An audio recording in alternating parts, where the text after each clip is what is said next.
on the table and the mouths are choking, but I'm going hungry. Yeah, I don't mind. Hello everyone, Laserdisc fan talking at you again.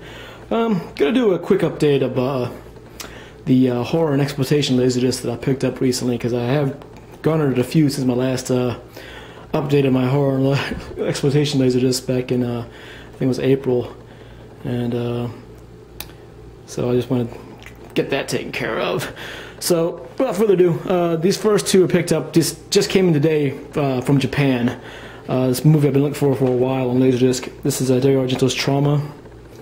The only time I've seen this beforehand was on VHS back in 1993 when it was first released in America, and I think it's one of Argento's better later films. I mean, of course, his earlier films are the best, but I mean, of his later films is one of his better ones, along with the Stendhal Syndrome and stuff like that. This one I have to figure out. Hopefully I'll find out if it's widescreen or not. And there's no indicators in the back here, but we'll see. Not even the Laserdisc database lets me know if it's widescreen or not. But did enjoy this movie, even though I'm not the biggest fan of Asia Argento. But this does have a pretty good cast, like got Piper Laurie and Red the Reef. But did find it odd that Argento had his daughter topless in this even before she was 18. But European, European mentality there, so not that big a deal to them, I guess. But hope to check that one out again soon. And also, it's supposed to have like a making of featurette at the end of the movie along with the trailer, so we'll get to checking that out soon. And here's one that I've been trying to get for a while. This is the Zombie Dawn of the Dead Perfect Collection. This is released by Bandai Emotion. I thought that was weird that Bandai Emotion released this, because normally they're known for anime titles, but glad they did this, because this is a pretty cool set they have here, because they got this booklet here. Most of it's in Japanese and Italian, some English, not much, but you have a nice cool map of the Monroeville Mall as it was at that time. I have visited the Monroeville Mall a few times, and they kind of like shy away from you taking pictures of the mall.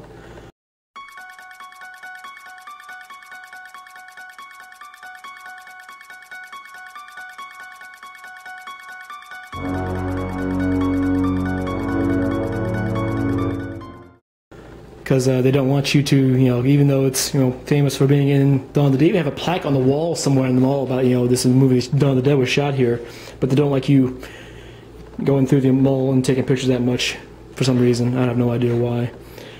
But yeah, this is pretty neat stuff they have in here, like super zombie item with all of the Dawn of the Dead related items that are available out there. Not only just in Japan, even though most of this says Japan, but like that right there. I have that one. That's a Republic video release, Republic Pictures release of the Laserdisc. I have that one, and they have but I don't know what the rhyme or reason about for all these items here. Yeah.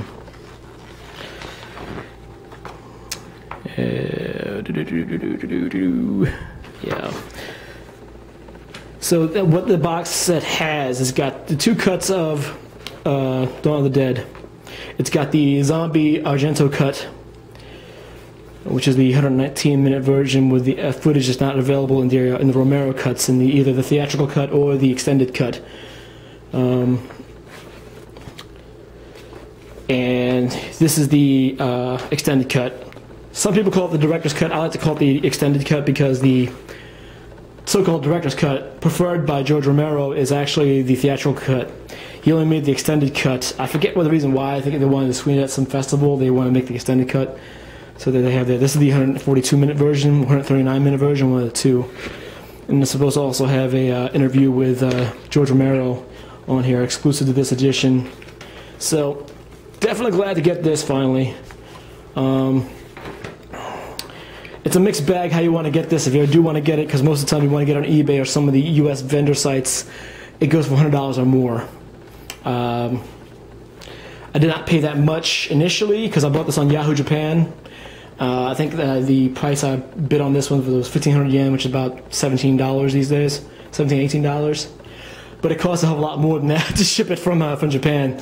So it was a pretty hefty investment still, but it's still cheap. It was still slightly cheaper than buying it from a U.S. vendor because they, any imports you buy from them, they're going to mark up a bit. So glad to get these from imports from Japan. All right, now here's some of the other ones I just picked up here and there.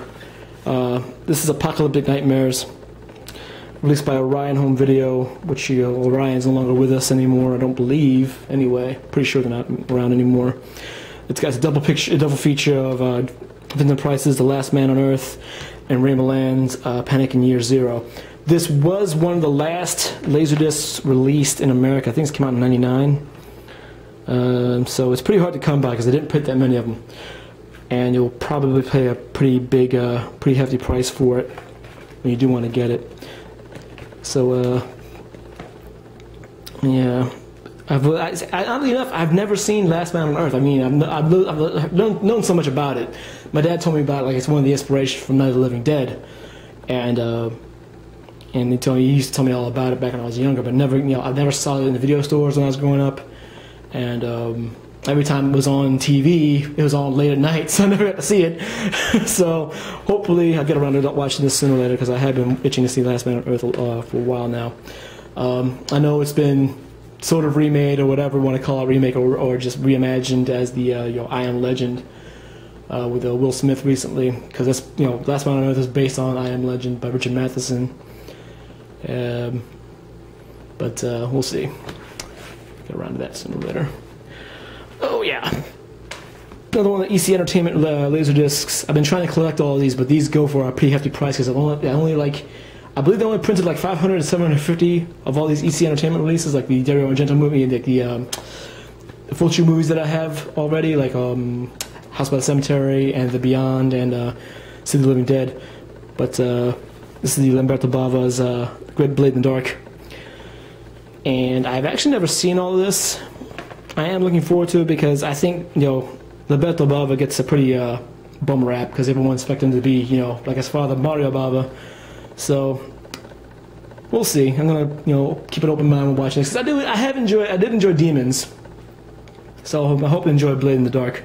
I also have, on DVD, which I haven't gotten around to watch either, is, I can't remember the American name of it, but it's the Italian name is Photos of Gioia. I'll annotate with the actual title of it if I can. But this is a limited edition. This is 325 of 500. So glad to get this. But I don't think I'm ever going to complete a collection of EC Entertainment lasers because, like I said, they go for way too much these days. All right, here we go. This is Gator Bait 2, an exploitation title from the late 70s, I believe.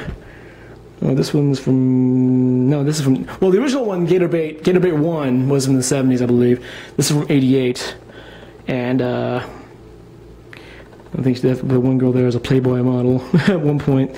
It's not available on DVD, that's why I got it. At least I don't think it's available on DVD last time I checked. The original one also isn't available on DVD, but this sequel here isn't available. So I was glad to grab this one. And, I'll double check, see if it's on DVD or not. This one I got part of a package deal. This is The Bride. It's a retake on the Bride and Frankenstein, starring Sting and Jennifer Beals and Clancy Brown as what you call it, as the monster. So I only saw this on HBO, clip bits and pieces of this on HBO years upon years ago, so I don't remember too much about it, so I'll get around to watching that again soon. Now this one is also part of the package I got. This was Fallen with Denzel Washington and John Goodman. I consider it a horror film because it has horror elements. People consider it action or thriller, but it's got demons and crap like that and killing and stuff. So I call it a horror movie, and it's a very underrated film. I do recommend if you do find it, get it because it's pretty darn good. And talking about, like, well, my brother loves it a lot because we used to play this one old playing game called Hunter, where you play a human who hunts vampires and ghosts and stuff like that, and very much in tune with that. So I was glad to grab this. And it's also one of those Laserdiscs that was one of the last ones released in America. I don't particularly think this one is that rare because it's still printing this one in pretty good numbers, but still hard to come by these days. Also part of the package deal here, this is The Sender. I saw this a long time ago on TV, late night on TV on a weekend. Pretty good horror movie about one guy, they don't know, he just tried to kill himself, and the psychiatrist is just kind of trying to help him, but he like projects his nightmares to people. Pretty freaky horror movie. The star of it, what's his name? Zelka Ivanek. Last time I saw him in anything was the third season of Heroes, that TV show that started off pretty well, but just went downhill about superheroes and stuff like that.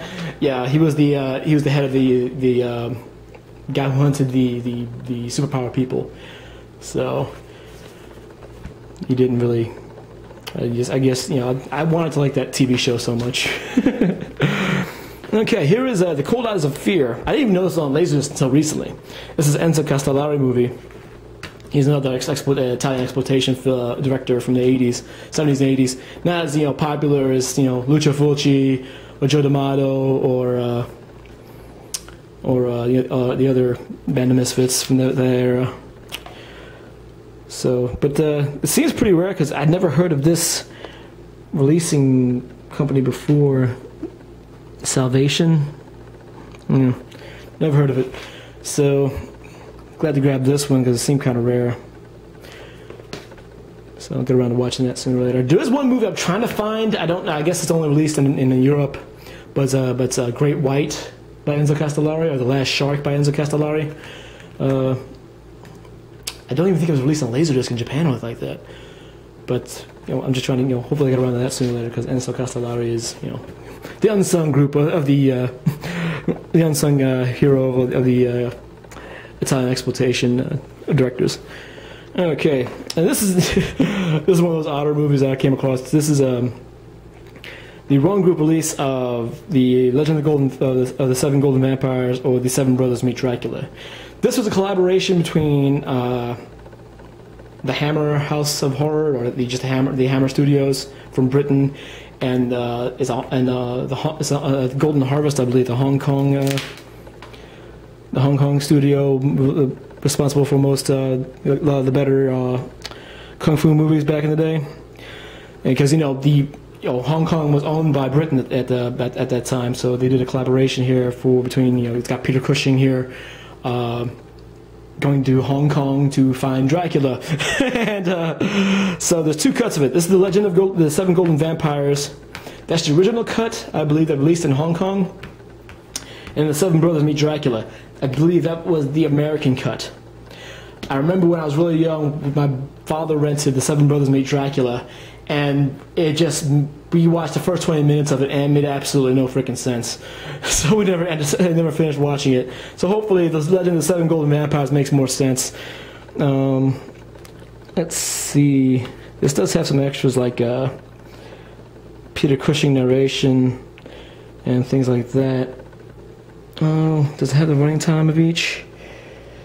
Yeah, Seven Golden Vampires runs 89 minutes, and the Seven Brothers Meets Dracula runs 75 minutes. And they're both presented in 2.35 to 1. So, hopefully I finally get around to watching this title, because it's been a long time coming. Oh yeah, and besides my horror titles, I've also picked up some more anime titles here. Just these ones that I picked up recently. This is the Street Fighter 2 V animated TV series. Not to be confused with the Street Fighter animated series that was on USA Network back in the 90s. No. This one was actually aired in Japan. Came on around the same time the Street Fighter Alpha video games came out in 95, 96. And actually a pretty decent series, but not a great series. I used to actually watch this when I was in Japan. And I thought it was a pretty cool take on the series, but not a great one. The cool thing about it was, I didn't really know it was coming on until I used to watch Magic Knight Rayearth on Japanese television back in the day, And this was airing right before Magic Knight Rares. So I actually caught the end of it when I was trying to tune in to watch Magic Knight Rares. Once, oh, they got Street Fighter anime now. So this is actually the U.S. released manga entertainment Laserdisc, and I believe they released the entire series on Laserdisc in America. So this is another thing for me to try to track down. So hopefully I'll get around to that sooner or later. These are the last three volumes. So I got to get the first. I think there was 8 or 9 releases, 7, 8 or 9 Laserdisc release. So hopefully get around to that sooner or later. Okay, I forgot one anime title that I picked up recently. This is another one I got from Japan about a month or so ago. This is the Samurai Spirits, or as it's known in America, the Samurai Shodown OAV series from the late 90s. I believe this came out in 98 or 99.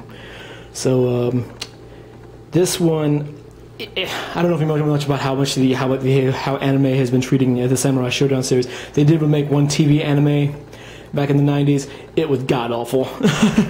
I mean, they just really didn't put any effort into it, so it was really crappy. So they made this OAV series, only 2 episodes. It's a little better, but no, it's not saying much. But I'm a huge fan of Samurai Shodown. I love the video games, and the characters I think are really awesome. And so when I was glad I was able to finally find this series on Laserdisc here, because it was never released in America either. But oh, get that the OB strip here. But it has the main character in this one is Nakoru, right there. She's an Ainu, and she's a protector of nature and crap like that. And it also has stars, what you call it, Shiki there. She was one of the new characters they introduced in one of the recent video games at the time. But one cool thing about this here, this actually makes one full picture if you put the 2 lasers together.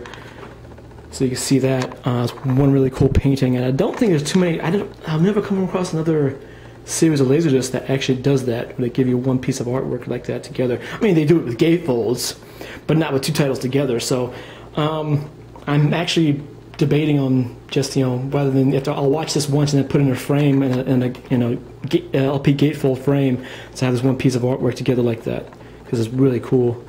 So, well. That's that. That's my last anime title that I have had bought recently. So I will talk to you all later.